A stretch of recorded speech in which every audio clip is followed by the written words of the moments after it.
perante o chamado Plano Costa e Silva, cujo destino se desconhece e que terá, aliás, partido sem deixar grandes saudades, não é do conhecimento da generalidade das empresas o que é que o governo português vai aprovar com a Comissão Europeia. Sabemos que há sempre a vontade de, com 3 ou 4 grandes projetos, resolver uma grande parte do problema e chegar a uma taxa de execução mais elevada. É, aliás, um problema com que o Estado português se confronta há algumas décadas, o não conseguir tirar partido de uma forma eficaz, e em alguns casos até nem sequer consegue fazer de uma forma séria, os apoios muito substanciais que tem vindo a receber desde que a União. Neste momento, e perante um volume de fundos de tão grande dimensão, nós gostaríamos, através de debates e estudos, de contribuir com uma estratégia de recuperação da economia que, por um lado, ajuda a selecionar os investimentos mais produtivos e sustentáveis e, por outro, sirva de contraponto a eventuais propostas que, como no passado, possam significar um desperdício de recursos. Uma estratégia de recuperação da economia orientada realisticamente para o mercado internacional será também peça importante no trabalho de atração de investimento direto estrangeiro que bem preciso dele. Não só por os recursos financeiros nacionais estarem muito reduzidos e as empresas muito descapitalizadas, mas também porque 95% delas não têm a dimensão mínima para entrar nas atividades do futuro que exigem investimentos elevados e a presença em vários mercados. Mas se o IBE pode significar o aproveitar desde já das oportunidades que a reorganização das cadeias produtivas europeias vai criar, e nós temos necessidade de recuperar desde já, porque vamos ser uma das economias mais afetadas na União Europeia. Já fomos em 2020 e em 2021, com o confinamento atual, é natural que continuemos a não crescer.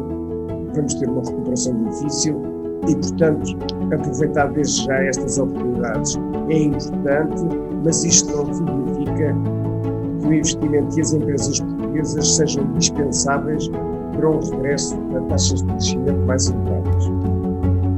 Virão a seguir, se entretanto se reduzirem a carga fiscal e as burocracias que matam as empresas de menor dimensão.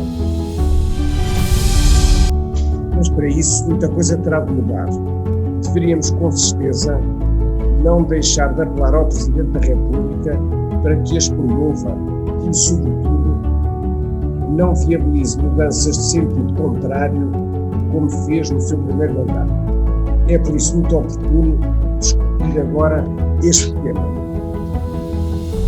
E queremos discutir, o programa foi organizado muito com o objetivo de conseguir estabelecer uma parceria prática e dinâmica com a Associação Empresarial de Portugal, que vai estar aqui representada na reunião pelo seu presidente, Luís Miguel Ribeiro, e pela AIP,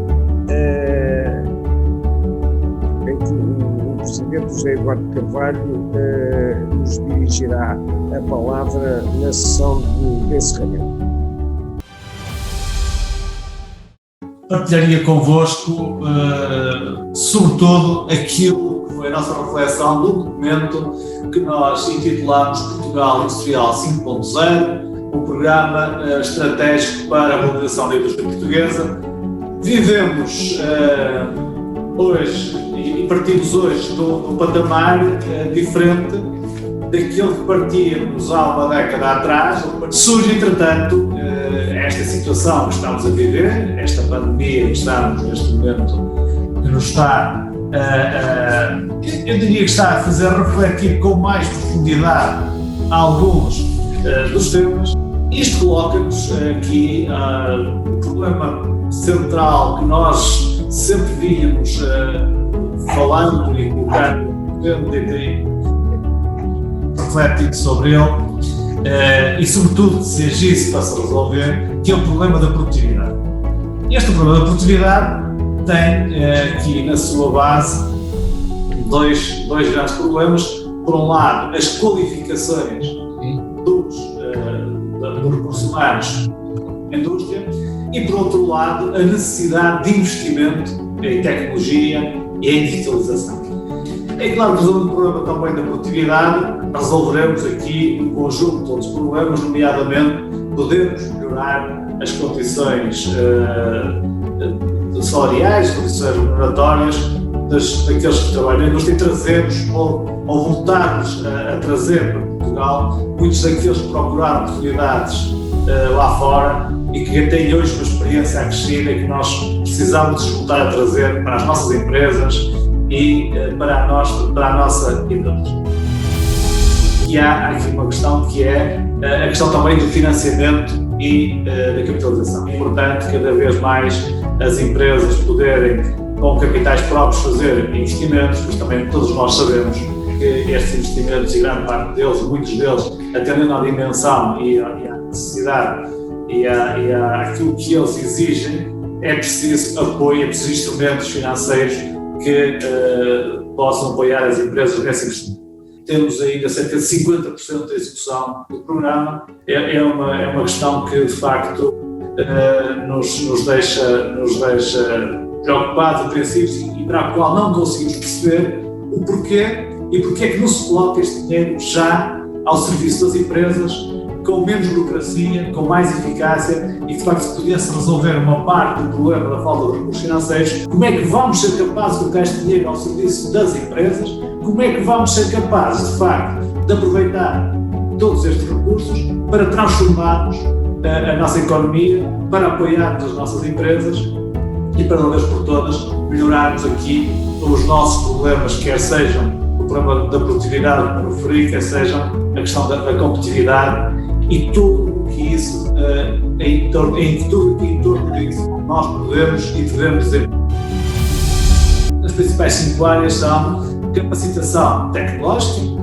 Nesta capacitação tecnológica, temos aqui uma questão central, a questão da inovação e da relação com o sistema científico e tecnológico. Mas é preciso intensificar ainda muito mais esta relação entre o conhecimento e o valor acrescentado com esse conhecimento produzido. Cerca de 50% dos colaboradores que trabalham na indústria têm como qualificação máxima o ensino básico. Por isso é preciso fazer um trabalho sério, um trabalho profundo, que identifique de facto as necessidades de formação das empresas e depois se desenhem soluções à medida das necessidades das empresas.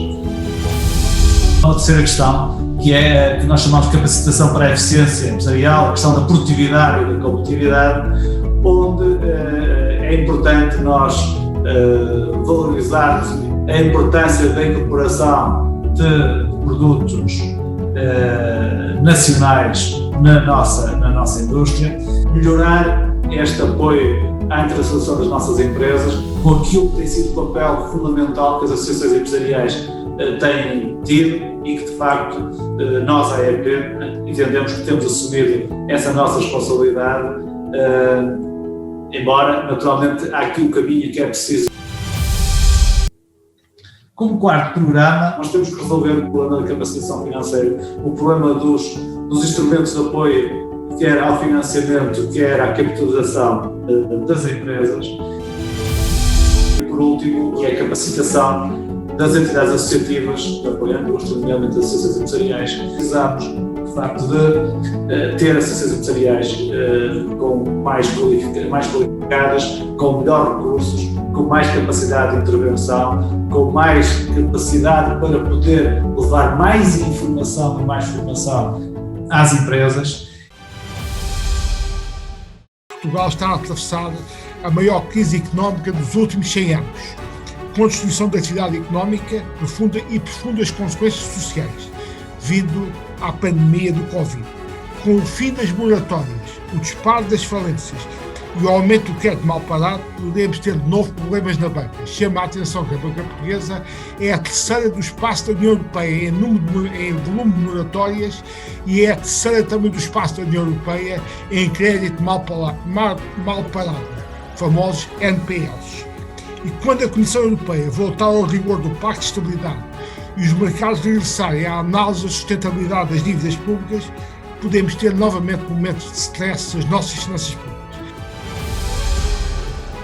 Aqui talvez haja um fator que mitigue isto, que é o comportamento do Banco Central Europeu e o aparecimento de dois novos países na zona de risco de finanças públicas. São eles a França e a Espanha, cuja dívida pública vai ultrapassar os 100%, e portanto estes dois novos países vêm juntar-se aos três habituais, Grécia, Itália e Portugal, em termos de risco de dívidas públicas. E, portanto, isso, obviamente, será mais um fator de preocupação e talvez de moderação do BCE no regresso a um rigor da análise da situação de finanças públicas. Esta crise vem, pois, afundar o país depois de uma trajetória de crescimento. Nos últimos 10 anos, foi a terceira mais baixa da União Europeia, logo a seguir à Itália e à Grécia. Depois da quase estagnação na convergência com a União Europeia desde 2000, Portugal divergiu com a crise de 2011 e a recuperação dessa convergência foi muito reduzida até 2019, com um novo choque negativo em 2020, maior do que o sofrido pelas economias do leste europeu. Portugal acelera a sua descida para a cauda da Europa, acabando de ser ultrapassado pela Polónia em termos de PIB per capita e paridade de poder de compra. E existe uma forte possibilidade que até 2025 sejamos ultrapassados pela Eslováquia e Roménia, ficando apenas atrás de nós a Bulgária. E se não houver uma alteração significativa das políticas económicas que levem a uma aceleração do crescimento do PIB, arriscamos com o Covid a ter uma queda permanente do PIB entre 12 a 15 mil milhões de euros. Estima-se para 2021, para Portugal, com todas as incertezas, de facto, um crescimento do produto pelo fora da competitividade andará entre 2% e 4%, mas já apontando riscos negativos. Para a ordem dos economistas andará entre 1% a 2%, e a Católica anuncia mesmo nas suas projeções um crescimento negativo de 2% para o ano de 2021.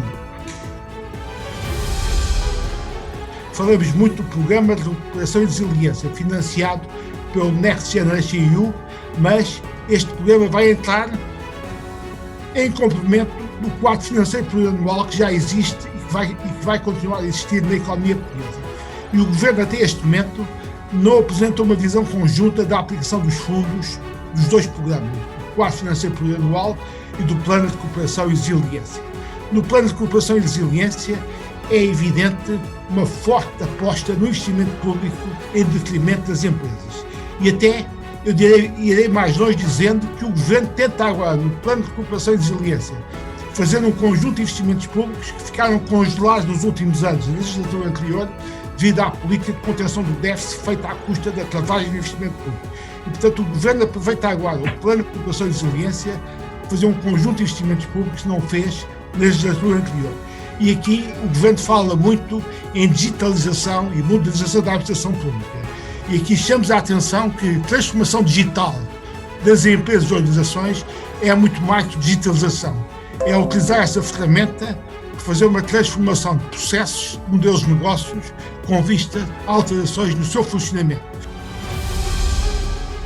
Por outras palavras, na ausência das reformas estruturais que libertem o potencial produtivo, o PIB potencial, aquilo que eu costumo chamar a capacidade produtiva da Fábrica Portugal S.A., o PIB potencial não vai sair da sua medíocre trajetória de crescimento e o impulso de curto prazo da injeção desta pipa de massa não terá sustentabilidade.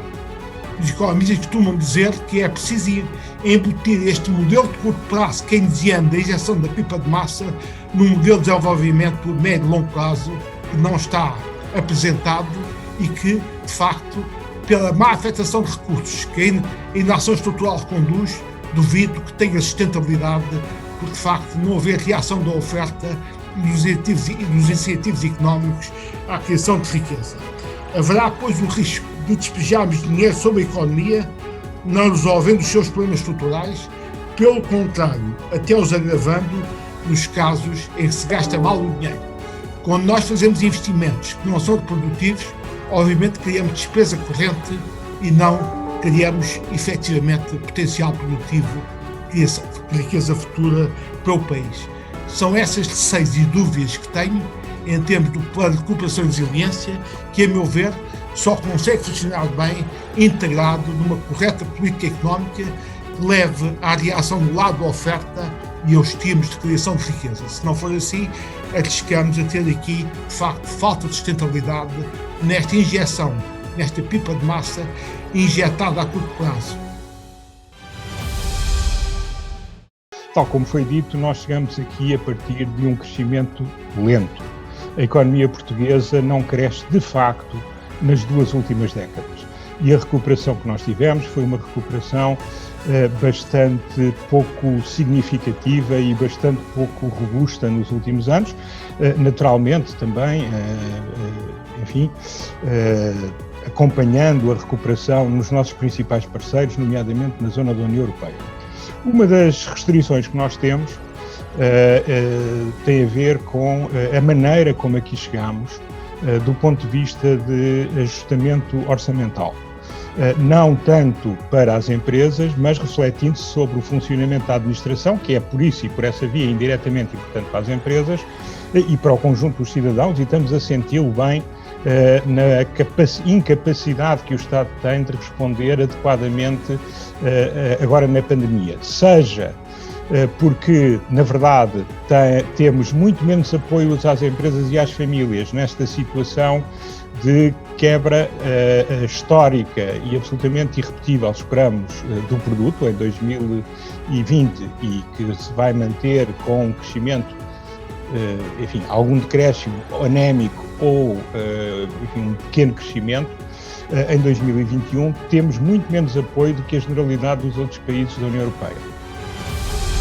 Portanto, o investimento público esteve a níveis muito abaixo do nível que tínhamos quando fizemos em toda a década anterior e muito menos que nos anos 90, inclusive a um nível comparativamente inferior àquele que tivemos na altura da recuperação da crise de 2011. E isso tem algum impacto porque temos muitas áreas da administração que não foram suficientemente recuperadas e que necessitavam de investimento para manter a sua capacidade de resposta, sendo que, na maior parte delas, o ideal teria sido aumentar a capacidade de resposta. Portanto, esta ideia de devolver rapidamente ou mais rapidamente salários, pensões, subvenções, foi algo que teve como contrapartida não só muito menos investimento, como também bastante menos despesa de funcionamento. Vamos voltar ao semestre europeu em 2022, provavelmente, é o cenário central. Vamos continuar a ter a grande almofada do sucesso do professor Centeno, que foi a quebra histórica das taxas de referência do Banco Central Europeu, refletindo-se, obviamente, sobre nós. Não é absolutamente garantido, longe disso, que no fim do plano de recuperação e resiliência nós tenhamos uma política monetária idêntica àquela que temos neste momento e àquela que temos tido ao longo dos últimos anos. Como é que isto se resolve? Tornando o plano de resiliência, fazendo outras coisas no âmbito da administração pública, mas tornando o plano eficaz. Se olharmos para o nosso plano, nós verificamos que ele tem uma parte muito significativa naquilo que chamam resiliência, cerca de 3,4 mil milhões de euros. Não nos podemos esquecer também que, a par deste plano, nós vamos ter o quadro 2030, e estamos agora a finalizar o 2020 e, portanto, há muito dinheiro europeu que tem que ser enquadrado na chamada, em complementaridade à bazuca. Temos 2,6 para a chamada transição climática. Eu acho que aqui, além de alguma coisa da transição climática, também deveria estar e está pensado alguma coisa em termos da circularização da economia, que é algo que está para ficar, e por outro lado, se estivermos do lado das empresas, é bom que essa circularização aconteça porque toda a legislação comunitária que está a ser transposta com grande velocidade para Portugal, às vezes até em antecipação àquilo que são as propostas que estão a ser aprovadas em Bruxelas, tem uma implicação enorme sobre as empresas, está a ter uma implicação enorme em tudo que são os resíduos e as embalagens produzidas pelas empresas. Isto afeta o setor industrial, afeta o setor da distribuição e afetará mais quanto menos circularizada tiver a economia. E a consequência disto é, se nada acontecer adequadamente, preços ao consumidor maiores, colocação nos mercados internacionais com maior dificuldade. Porquê? Porque o custo é maior, com a aplicação deste princípio, que é antigo, mas que agora começa a ter um peso muito significativo da responsabilidade alargada do produtor. E, por outro lado, temos aquilo que o Governo chama de digitalização, mas que, mais uma vez, eu gostaria de chamar de transformação digital. Continuamos a ter uma prevalência enorme do financiamento bancário, continuamos a ter um crescimento permanente dos depósitos e não temos esses depósitos e outras formas de financiamento dos bancos devidamente reciclados. Os fundos de investimento estão nacionais, e quando eu estou a falar de fundos de capital de risco, estão todos à espera do Banco Europeu de Investimento e, portanto, continuamos a ser uma economia em que a poupança, que é historicamente baixa, não se recicla devidamente para o tecido produtivo. Para além, enfim, da questão que está mais do que debatida e que é importante e não está resolvida e sobre a qual temos que ter imensa atenção, que é a questão da transparência na afetação dos recursos. Há todo um conjunto de processos, de repensar as funções, de repensar a forma como o Estado está organizado. Muitos deles, como nós sabemos nas nossas empresas, exigem investimento. Ora, está aqui o investimento que é preciso fazer. Não vamos apenas replicar noutras áreas aquilo que fizemos na década passada nas autoestradas, vamos necessariamente ter de, e é isso sobre o qual, do meu ponto de vista, ainda existe um grande ponto de interrogação, utilizar este impulso para alterar significativamente o funcionamento do Estado, reestruturando-o profundamente. E isso implica, enfim, meios para investimento. Agora, finalmente, temos, ou pelo menos o Governo não pode argumentar que não os tem, implica ser capaz de o fazer. Portanto, estas questões têm que ser absolutamente resolvidas e esta é mais uma oportunidade para o fazer. Agora vai haver muito dinheiro, mas continuamos a ser uma economia com imensas restrições e, portanto, não podemos pensar que não temos que fazer boas escolhas. Agora, um aspecto fundamental é que se os investimentos não forem bem feitos, se as outras transformações não forem feitas a par dos investimentos que vão ser feitos, algo é absolutamente certo, é que nós teremos um impacto no crescimento durante estes anos, mas não teremos uma muito melhor economia daqui a 10 anos.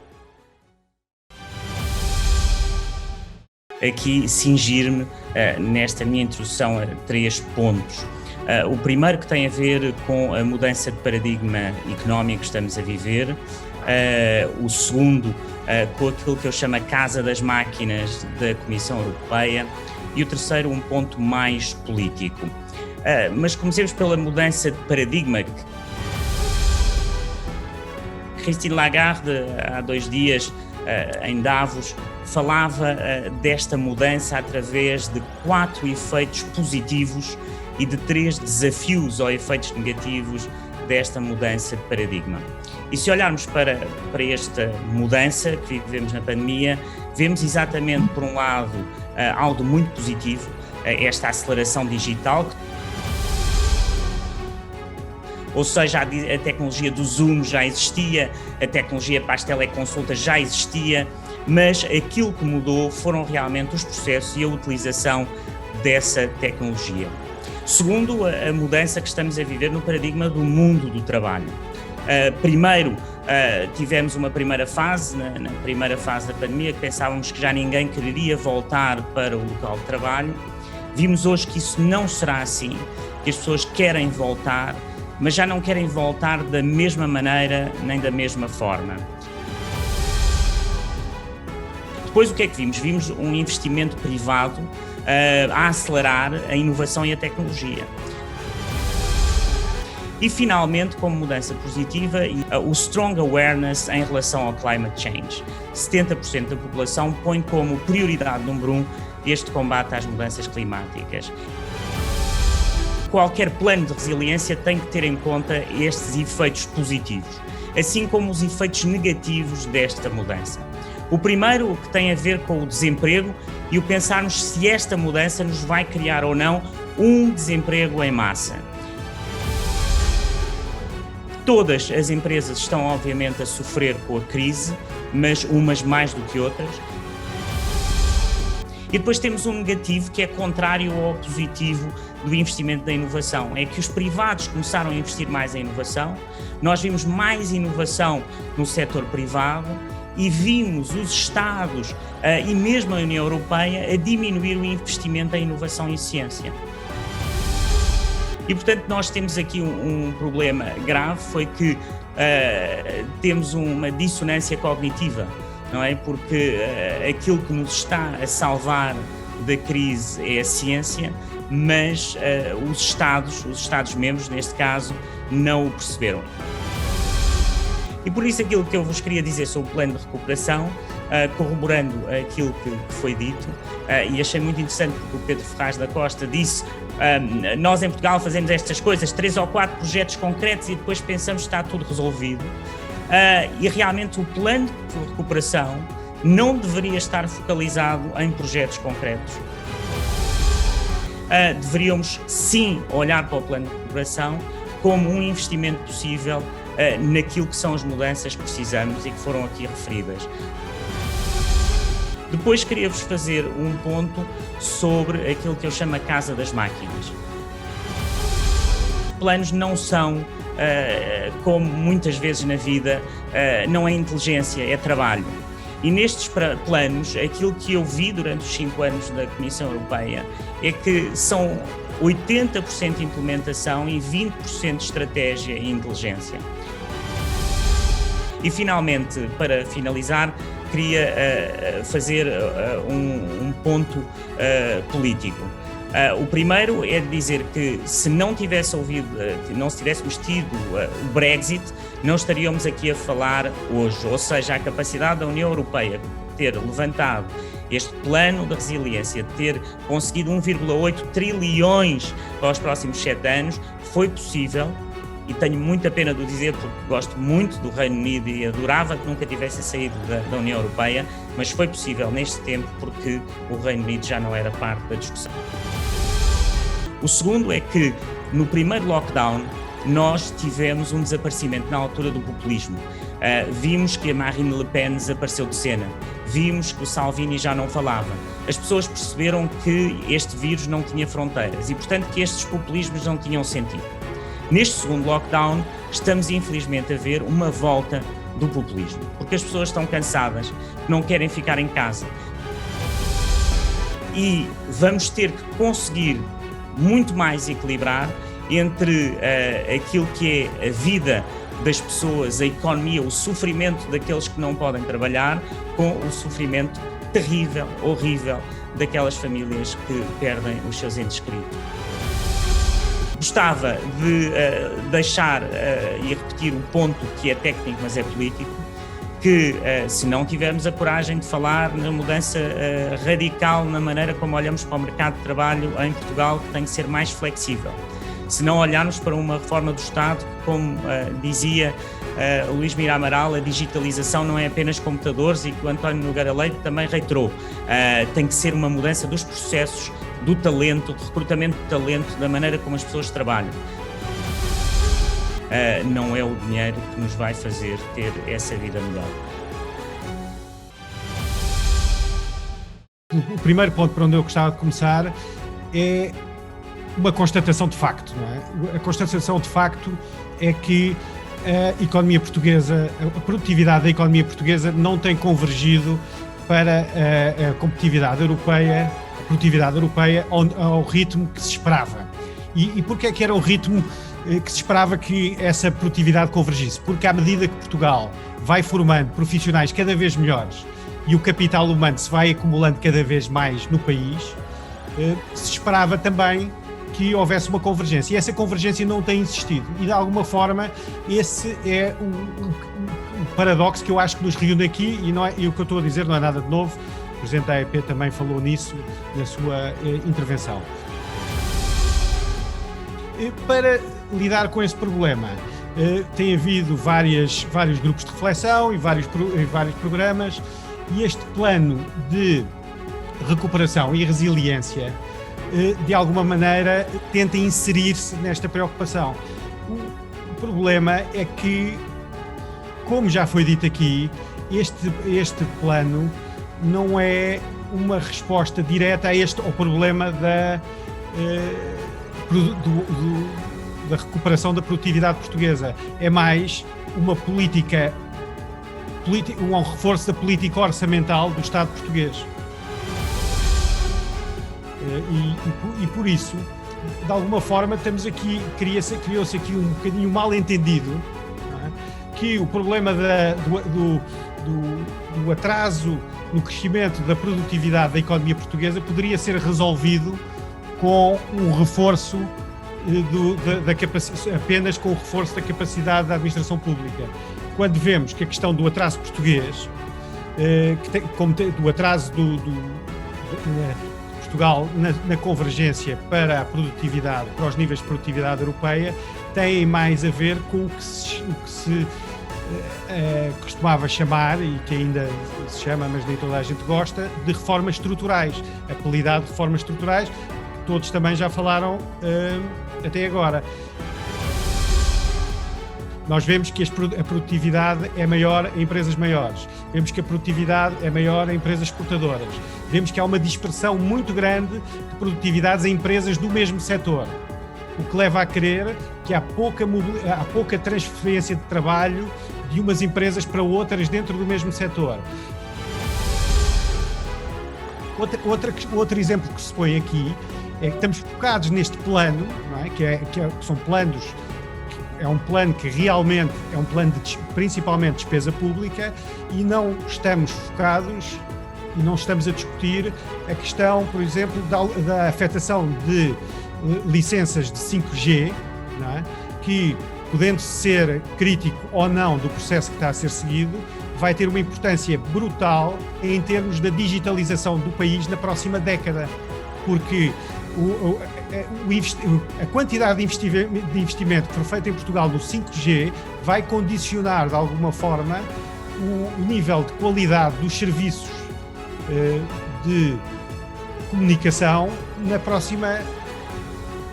nos próximos 10, 20 anos, e provavelmente a eficiência com que Portugal pode desenvolver os setores no que se chama Internet of Things, que é um dos setores que é apontado como um dos setores de mais futuro em todas as economias desenvolvidas. Para terminar, são 3 pontos que eu queria deixar em cima da mesa. Primeiro, em linha com o que já disse o engenheiro Mina Amaral, este programa de recuperação e resiliência é principalmente um programa de despesa pública. E, portanto, segundo ponto, há aqui de alguma forma um mal-entendido, porque um programa de despesa pública se calhar não é o programa mais indicado para fazer face a um objetivo de recuperação da convergência de produtividade portuguesa com a produtividade europeia. O terceiro, para isso, provavelmente seria mais importante focarmos em reformas estruturais. E o terceiro ponto é que este programa em si, provavelmente focado muito na administração pública, pode ter muito poucas pontes para a iniciativa privada e, de alguma forma, ser pouco atrativo para atrair a iniciativa privada, para ajudar, de alguma forma, a que alguns dos objetivos deste programa sejam mais eficazes. Eu apresentei, para ser discutido nesta reunião do Fórum, um documento sobre reindustrialização. Portanto, é necessário começar a fazer programas concretos e dizer exatamente, e nomeadamente dizer ao Governo o que é que nós queremos, o que é que nos preocupa, o que é que propomos em particular. A nossa indústria perdeu produtividade, perdeu capacidade de competitividade, perdeu competências, perdeu unidades de referência, perdeu uma série de coisas, nunca mais recuperou. E nós, ou fazemos um esforço de recuperação da indústria neste momento, ou eu tenho grandes dúvidas que a economia portuguesa venha a sair, digamos, deste marasmo, desta perda sistemática de rendimento e de pobreza. E julgo que este é o momento ideal, por uma razão. Porque a Europa, por duas razões. Primeiro, porque as novas tecnologias da indústria 4.0 tornaram competitivas pequenas séries, portanto, a economia de escala, as regras das economias de escala alterou-se muitíssimo. E em segundo lugar, porque a Europa percebeu que a sua dependência da máquina industrial da China é perigosa para o futuro. E, portanto, da conjugação destes dois aspectos, eu julgo que vamos assistir a um processo de reindustrialização da Europa. A reindustrialização não é mais indústria, não é aumentar a capacidade instalada das nossas empresas neste momento. A reindustrialização é nova indústria, é indústria com inovação, com novos produtos, novos processos, novo posicionamento dos processos, novos paradigmas. E, portanto, é isso que nós temos que fazer. As nossas empresas são muito pequenas à escala europeia. E, portanto, não é possível continuar, não é possível crescer, não é possível exportar, não é possível integrar novas tecnologias com empresas desta dimensão. Não é possível. E, portanto, um programa de reindustrialização pressupõe um programa de fusões e aquisições robusto e rápido. Não é possível fazer crescimento. O crescimento orgânico é muito lento e nós não vamos lá, digamos, em tempo útil. Primeiro, fazer crescer as empresas, mas como as empresas e os empresários reagem a incentivos, nós temos que criar um sistema de incentivos que valorize ou que privilegie, digamos, as médias e grandes empresas, que é exatamente o contrário de tudo que tem sido feito. Portanto, valorizar, fazer uma discriminação positiva para as médias e grandes empresas, criando inclusivamente um conjunto de incentivos a que só empresas com uma dimensão mínima em termos de volume de vendas, número de engenheiros ou do número de quadros técnicos, etc., podem concorrer. Portanto, isto é a alteração completa, digamos, da situação que nós temos hoje. A minha opinião sobre as microempresas é assim. As microempresas não deviam estar no Ministério da Economia, deviam estar no Ministério do Emprego e da Segurança Social. Porquê? Porque as microempresas não são empresas, são unidades de criação própria de emprego. Não têm nenhuma capacidade de competição, digamos assim, em mercados abertos. E, portanto, deviam estar ligadas ao emprego e à segurança social e beneficiar dos apoios normais do emprego e da segurança social, e não do Ministério da Economia. O que eu sugiro é, como base para a definição de uma estratégia de reindustrialização, nós devíamos construir uma matriz de setores tecnologias. Ou seja, quais são as tecnologias onde nós já temos algum conhecimento? Biotecnologias, nas tecnologias dos materiais, eu enumero um conjunto de tecnologias onde nós já temos algum conhecimento, nas tecnologias de informação e comunicação, nas tecnologias da saúde, nas tecnologias dos materiais, etc., de aeronáutica e os setores. E, portanto, temos os setores tradicionais, calçado, têxtil, vestuário, etc., e temos os setores da metalomecânica ligeira, e temos os setores das farmacêuticas e eventualmente, os setores, digamos, de maior inovação. Mas esta construção da matriz, tecnologias, setores, não é com a CAI, com o número de vendas global, não é nada disso. Era criar, digamos, uma matriz, 2x2, onde nós temos, nas tecnologias, temos o desdobramento das subtecnologias e nos setores nós temos as empresas relevantes de cada setor. Eu diria, empresas que representam 30% do volume de vendas, as maiores empresas que representam, digamos, o maior volume de vendas. E a partir daí, tentar criar, digamos assim, criar em cada setor uma empresa líder e uma empresa challenger.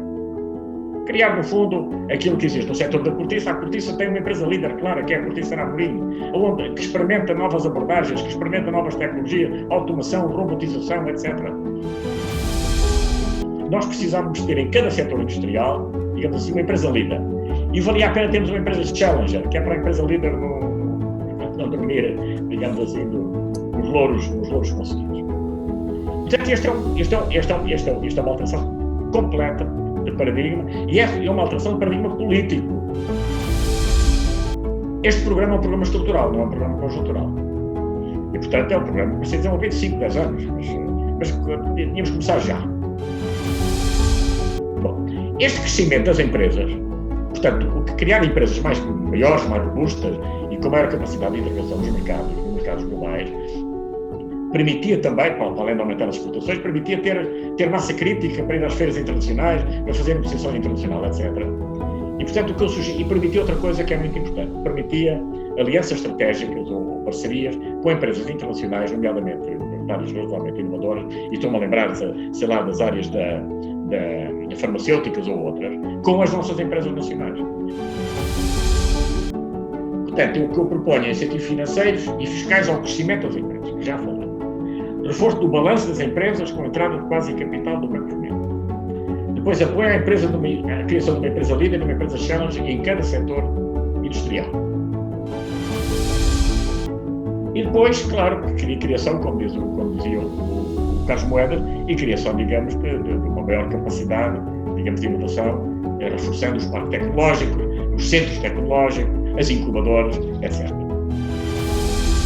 Isto não é possível desenvolver um programa destes sem uma equipa de gestão com imensa autonomia, com capacidade, com conhecimento da realidade industrial e que dependa do Primeiro-Ministro ou do Ministro da Economia, mas que tenha, digamos assim, um grupo pequeno de coordenação, que tenha autonomia global para tomar decisões e para pôr este programa, digamos assim, no ar, em operação. Nesta reflexão sobre o Programa de Recuperação e Resiliência, alguns comentários sobre o investimento em infraestruturas de transporte. Tanto mais, tal como ficou já hoje dito, que há uma afetação muito grande e significativa dos recursos financeiros deste plano na despesa pública e não há expectativas que mude. É que tem havido um relativo consenso sobre a matriz de investimentos em infraestruturas de transporte que tem sido partilhada pelos últimos 3 governos. Isto não é muito vulgar na gestão pública portuguesa. O atual PNI 2030 vai consagrar um montante considerável de aquisição de material circulante ferroviário.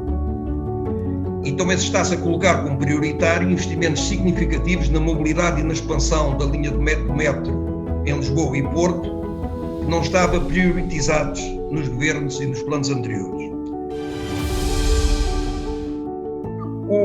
Até há muito pouco tempo, os grandes projetos de investimento em infraestruturas e a sua prioridade de execução normalmente dependiam da oferta e eram feitos pela oferta.